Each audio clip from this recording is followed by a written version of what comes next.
Excuse me? Did you just ask what was BGK Network for? I'm glad that you asked. Let me get the number up because I know you're going to call. So, BGK was founded by Michael. What happened to the number? The number's at the top of the screen now. But anyway, get the number. As I was saying, BGK Network was founded by... It's at the bottom of the screen.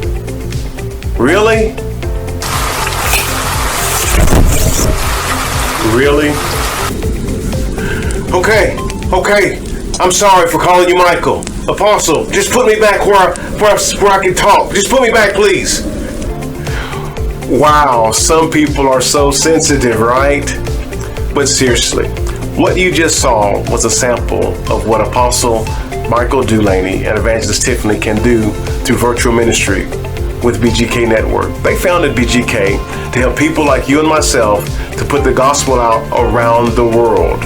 It's a great opportunity. I do encourage you to call the number. It's more affordable than you think. Give them a call. I did.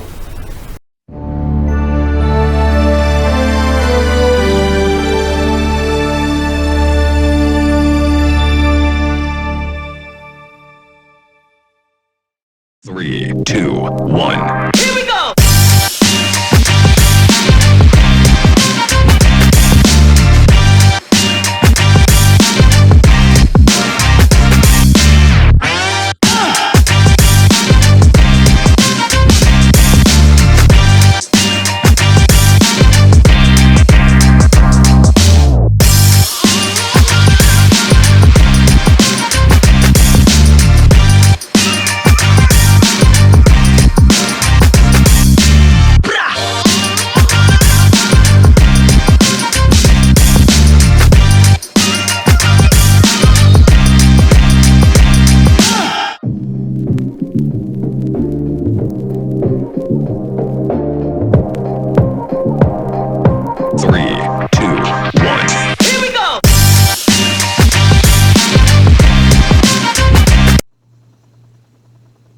Well, hello and welcome to this week's show with Dr. Sonia Ricketts Stinson at Table Conversation. I am so glad that you came back into the studios with us, and I have a phenomenal topic for you today, something that we all deal with from time to time and that we all sometimes continue to deal with. And today we're going to talk about fear. I know that you say false evidence appearing real, but let me be real about this. Fear is real. But before we get into our topic today, let me do some housekeeping. You're listening to Table Conversations with Dr. Stinson, and you can reach me at www.drsonia.com. And also you can just call me at 866-200-9850. You know, I always like to just celebrate our partners. We have some exciting news coming that I can't share with you right now. But listen, if you're looking to take your ministry to the next level, this is the time. The time is now to connect with BGK.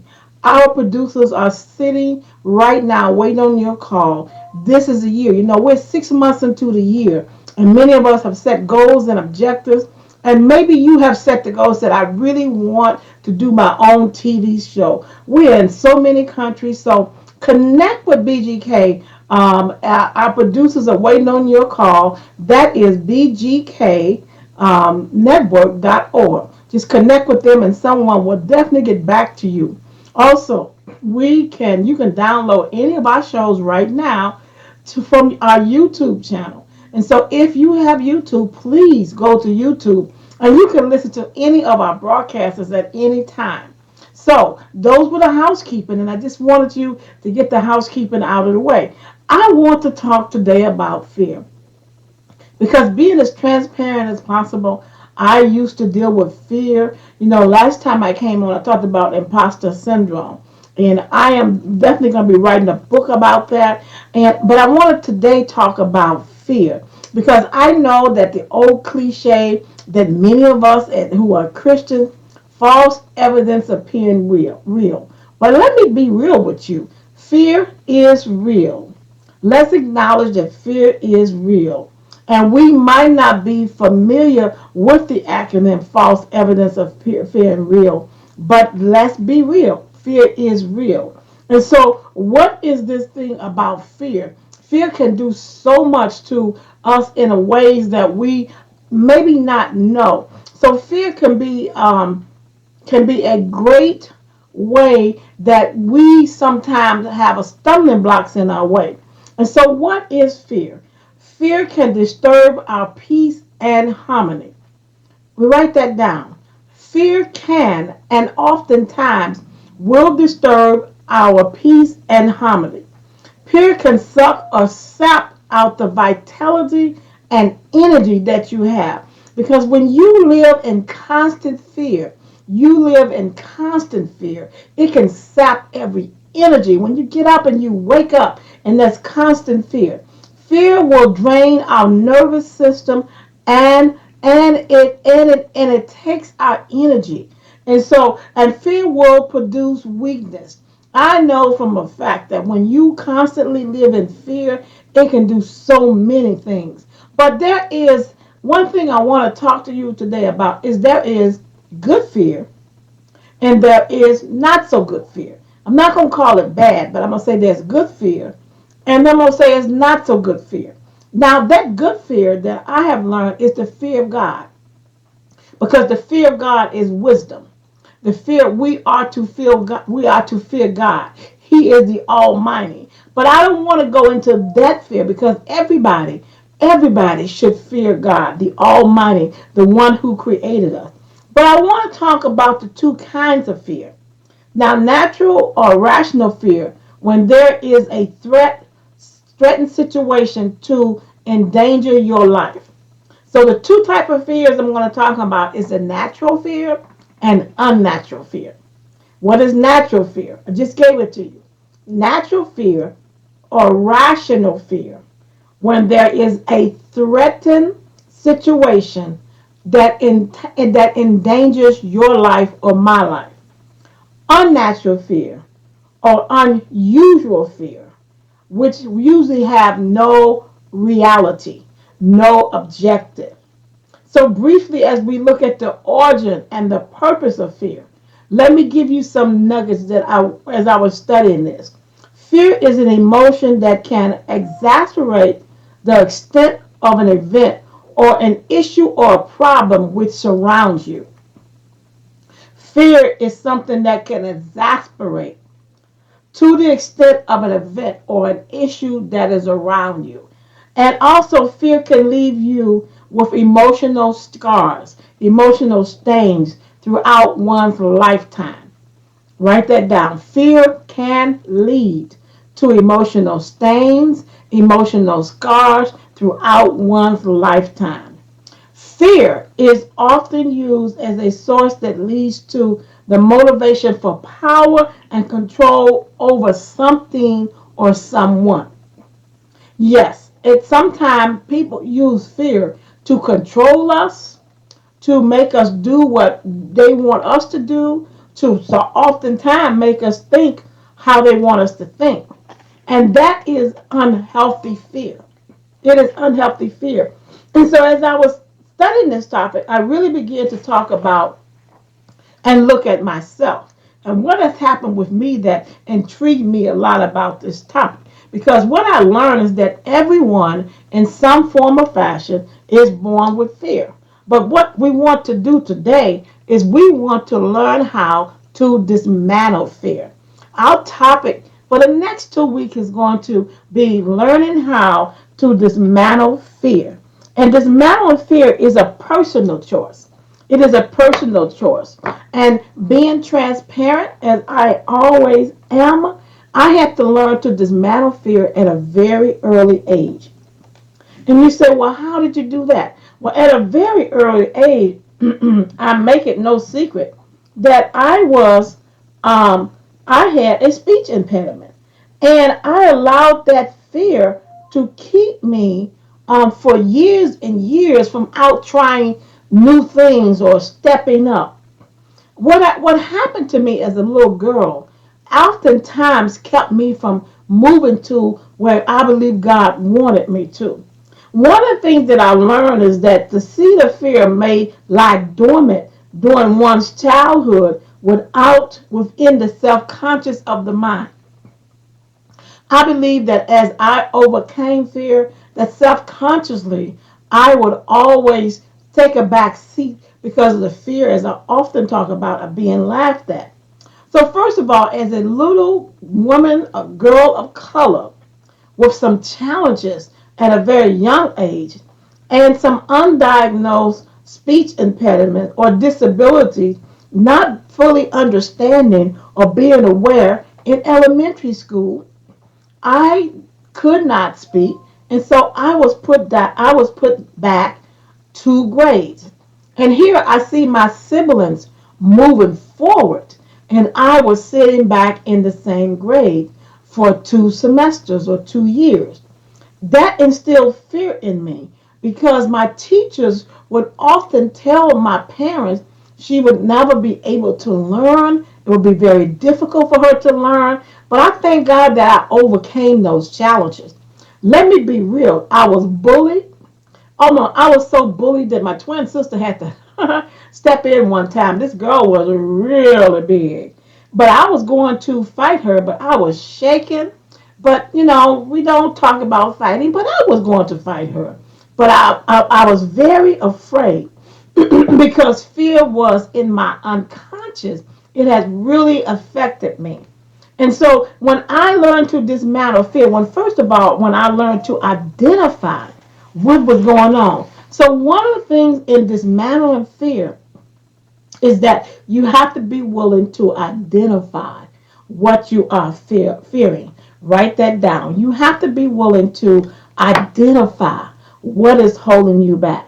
Because when we talk about fear, lots of hidden fear comes from rejection. With me, it was being rejected at an early childhood, and then unconsciously that carried on way into my adulthood.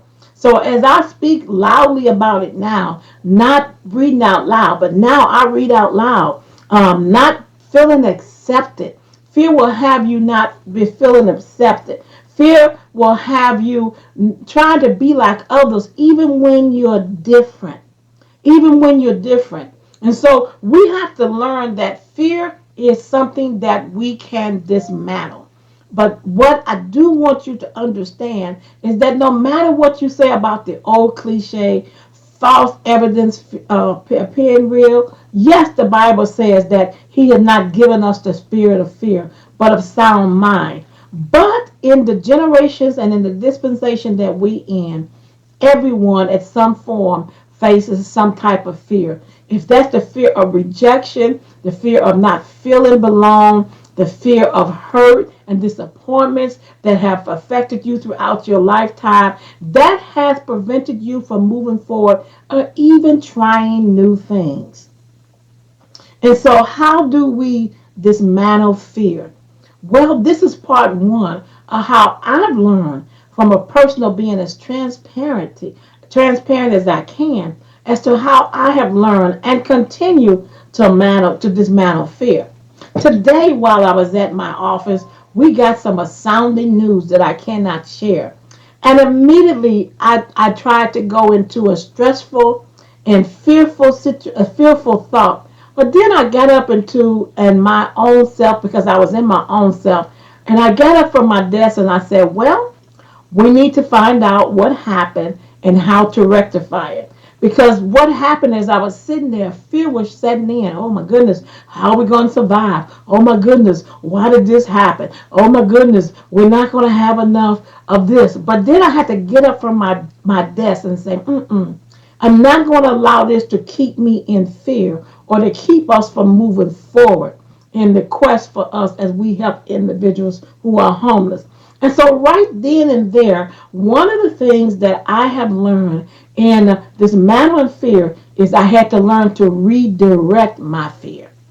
I had to learn to redirect my fear. And you say, well, how do you redirect it? You begin to think of positive things that you can do. And you do not allow that fear to sit in you. You begin to think of and begin to say, well, okay, so why did this happen? But you don't allow fear to keep you from moving forward. Do you realize that there are so many individuals today that are sitting in fear and that will not move forward? God has gifted them to write a book on stage. God has gifted them and given them so, but from the fear of being not accepted, from the fear of rejection, from the fear of procrastination, because procrastination is also a form of fear. We're not going to talk about procrastination today. That's coming up next time. But there is a fear that keeps a lot of individuals from going forward. I am so happy that I learned to redirect my fear. And so, what did I do today? And I'm just giving you an example of redirecting your fear. First of all, when you redirect your fear, you focus on some of the good things that have happened, even within a even with a disappointing time. You can refocus that fear. You can redirect that fear. You cannot or should not allow fear to keep you from moving forward or keep you from trying again, keep you from moving forward and keep you from trying again. You know, I heard something the other day and I put something on Facebook that says no is not final. Well, if you turn no backwards, it says on, onward, on, keep moving, keep on moving. So you have to not allow fear to keep you from onward, to keep you from moving on, to keep you from following your dreams and from going for your vision. Because sometimes we can allow fear to dampen our vision.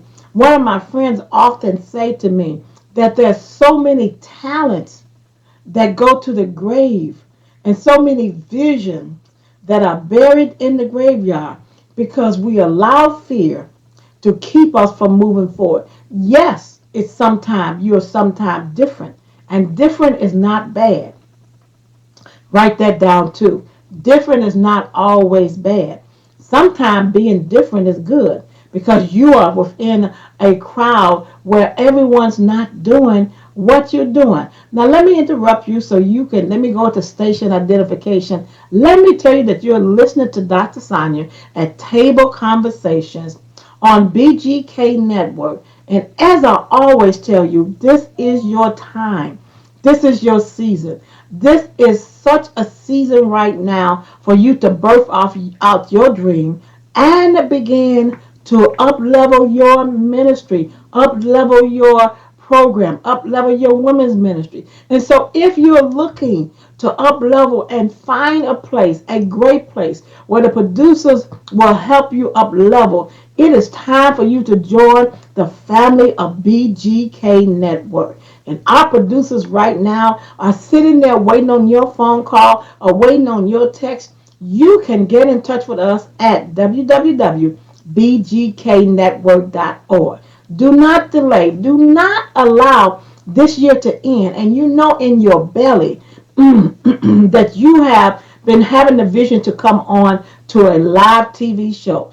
Do not allow fear to stop you from walking into your purpose. Even if you don't see anyone else do it, it is your time. I'll remind you that you can get in touch with me at drsandra.com at my website, or you can also email me at admin at drsandra.com. You can reach me at 866-200-9850. So let me go back into fear. You say, well, how do you redirect fear?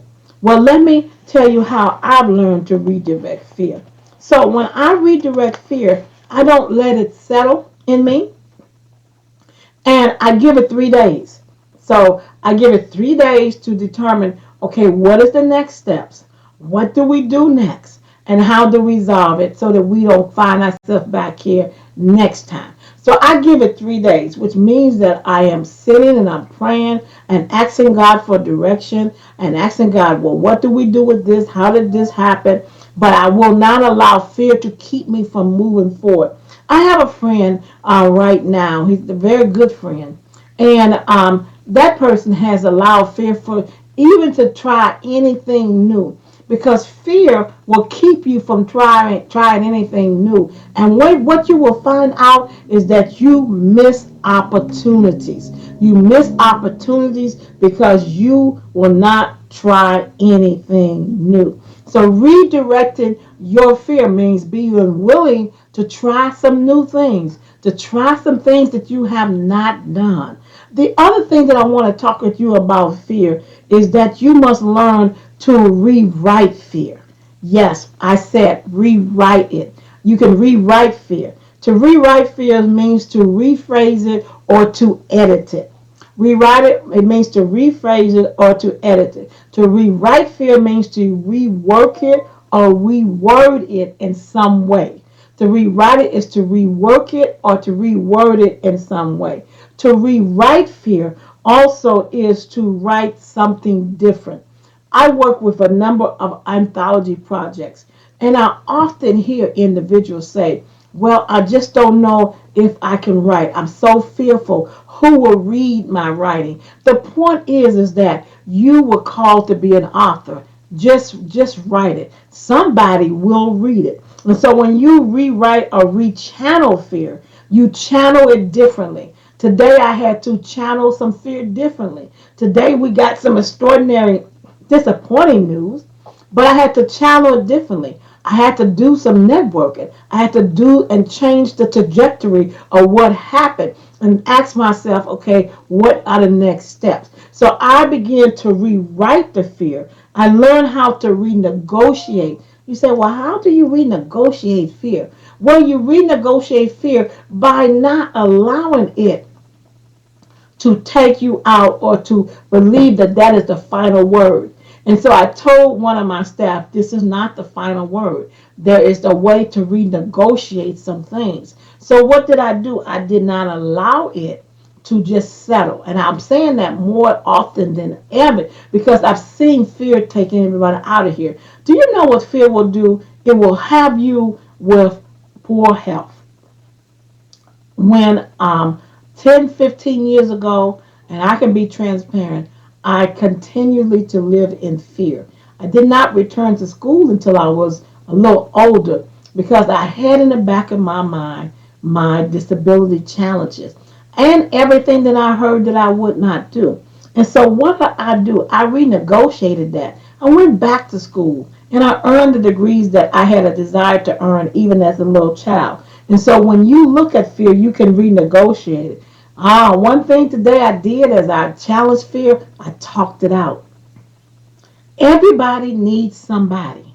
Another thing about fear is you must learn to talk it out. So today, as we got that news, I talked it out and I said, so what is the worst case scenario? It's okay to talk it out. It's okay to have someone that you can trust and that you can go to in a safe place, in a place where you know you can talk it out. And so the three things I want to leave with you today in this part one is that you dismantle fear. First of all, you must learn to rewrite it. You must learn how to redirect it. You must learn how to refocus it. I'm going to say that again.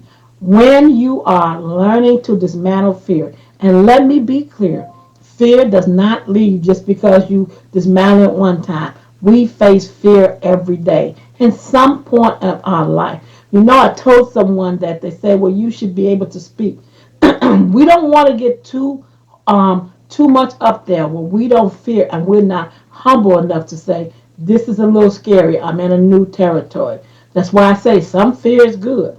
Some fear is good. And so remember, as you are learning to dismantle fear, as you are learning to break out of fear and not allow it to have you miss opportunities that's on the other side of fear.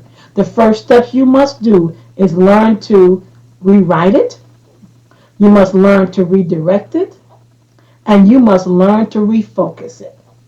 I'm going to give you these steps again. Rewrite it, redirect it, and refocus it.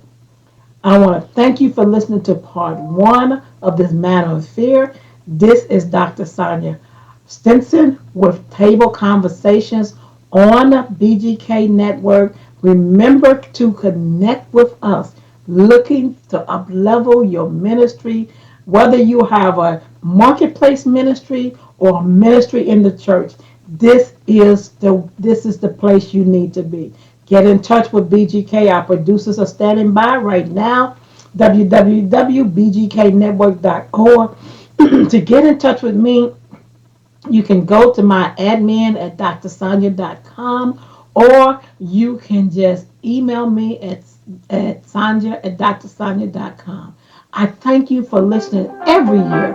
Thank you. Have a great day. Bye bye.